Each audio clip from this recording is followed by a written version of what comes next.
Hey guys, welcome back to another episode. I'm Street Flavor One, and today's episode we'll be talking about twin flames and separation in the realms of conscious love. Basically, twin flames do come together, obviously. There aren't too many of us out there. When you do meet your twin flame, it's really a matter of understanding each other and finding ways to keep that love growing and thriving.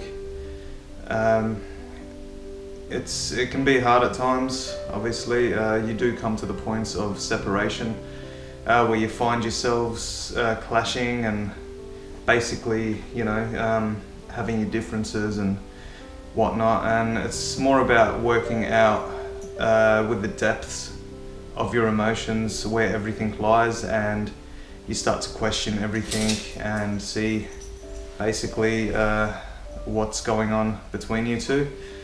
I'll be doing today's episode on my own. When we bring videos to you guys, it's generally about truth and keeping it all real and all of that good stuff. So myself and Lightworker Wildflower are currently separated at the moment. Coming back together though, so that's all good. Just exploring and looking for our own growth and having that time to ourselves to go within and find that growth and see what feeds that growth.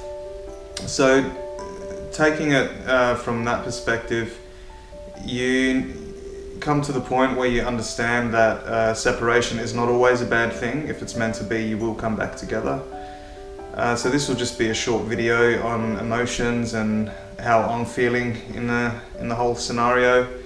A few things that Lightworker Wildflower is feeling at the moment also. So we'll have a quick talk about that. Touching on topics such as where to go from here, what the outcome could be, and basically just going deep within yourself and finding out the emotions and how to correct that for yourself to find yourself. Because if we're loving other people and not loving ourselves enough to take that time to actually get deep down into our own spark, I guess, from the whole cosmos, universe and all that is. So we want to do this, we want to take the time, step back, relax, and basically you can disattach yourself from the emotion. It's good to go into the emotion without prejudice, to talk within yourself, within your own being, to your inner child, and find what triggers you and healing those trigger points there with the emotions behind them. Okay, so let's get into it. Okay, so me and Wildflower have basically been through a few issues with each other in finding ourselves. The separation must come at times when there is growth to be had. Separation is not bad at all. Don't take it in a negative way at all. Keep positive with it all. Basically, there's techniques that you can use. One that I've been looking at is reactivating or activating the third eye, and really going deep within myself, so I have more vision basically without seeing the physical, and going within myself spiritually and emotionally to find exactly what it is that I need to heal within myself. Wildflower is going through the same experiences. She's basically moved away for the time being. We will reunite, and where we are at the moment, we're not exactly where we want to be in life. So what we're working on at the moment is Wildflower has gone interstate, and I'll be joining her in a couple of months there, so you'll be getting some more videos from myself until we reunite, and then we can talk about the coming back together of the twin flame with obviously conscious love in this relationship.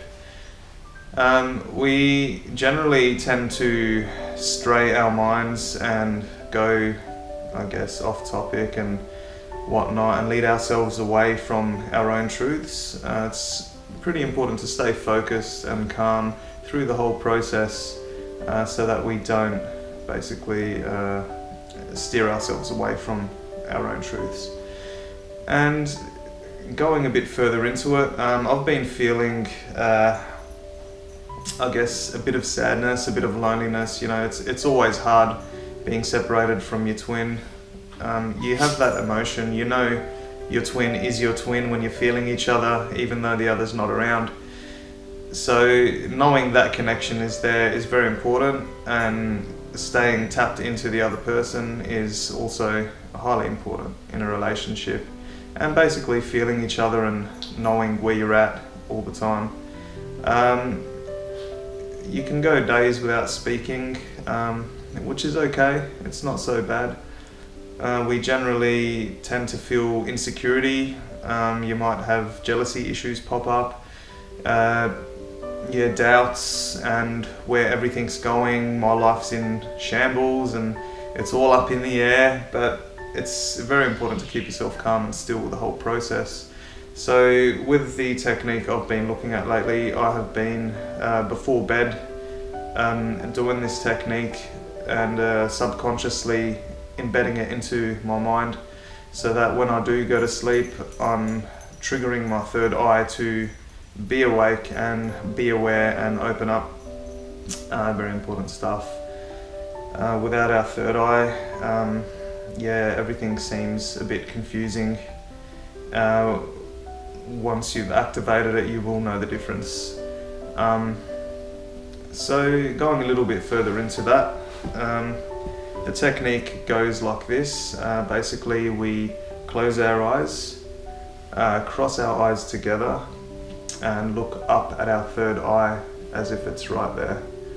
And when we do this, we should picture ourselves having our third eye open within ourselves. So we do this before bedtime. It really goes into your subconscious if you do it right before sleep, so it works. The first time I did it, I felt something within my brain just activate, and it really hit me, guys. It was full on. It was really full on, which showed me that, you know, this technique actually does work.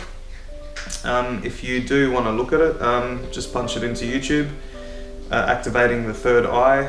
Very important to also eat clean and don't consume your fluorides and all the other nasty stuff that's out there. Stay away from processed foods. Eat more whole foods, clean, organic where possible. I drink fluoride-free water. Doesn't contain any additives and all that bad stuff that's in there. So that's very important also, because that can help to calcify your third eye, and you don't want this. So we steer clear of all these bad, nasty things. So basically the emotion behind it all is, right now I'm feeling a little frustrated, but in saying that, I do realign myself and basically go into my own form of meditation. It's not one that I actually follow, that other people have shown or something I've looked up. I just go within myself, talk to my inner child. These are just other techniques I do when I'm working with myself. So coming back together is going to be a huge thing, definitely. It's going to be great, knowing that I've done some work on myself. And Lightworker Wildflower has also been doing her own work on herself, and much love out there to you, Wildflower, my special flower. So you need to take the time to do the work on yourself, and you can find this everywhere on the internet these days. So keep calm, I guess, stay relaxed and stay positive. Very important to stay positive with the whole process. And when you come back together, your twin flames reignite back to the one flame, and come together nicely, and you have all that much more power to do some more work on both of you. But you do need that time on your own to to do that work and find who you really are within yourself. I mean, I've had moments where I've been having funny thoughts about what if things don't work out, what if someone else comes into the picture, and what will happen, how will I handle that? And it's realistically staying with your emotion and keep telling yourself that you love yourself and you won't allow yourself to go through that emotion because you love yourself too much to see you basically do that to yourself. Yeah, so just stay positive, guys. I know this process is going to be a great healing process. We've had many shifts go on lately. The energy is intense all the time, and that could be in another video. So stay confident, guys.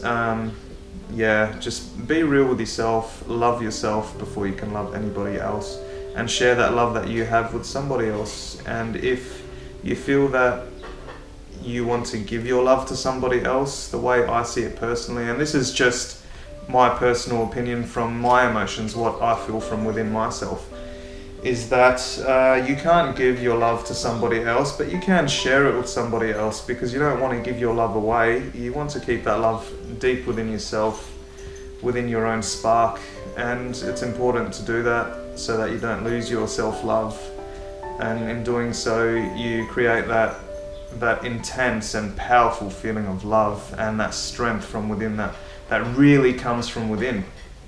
So it's all about sharing love rather than giving love. Others can share their love with you. All good. That's beautiful. It's a beautiful gift to receive, someone sharing something with you, but you can't actually take that love from somebody because it's not your right to do so.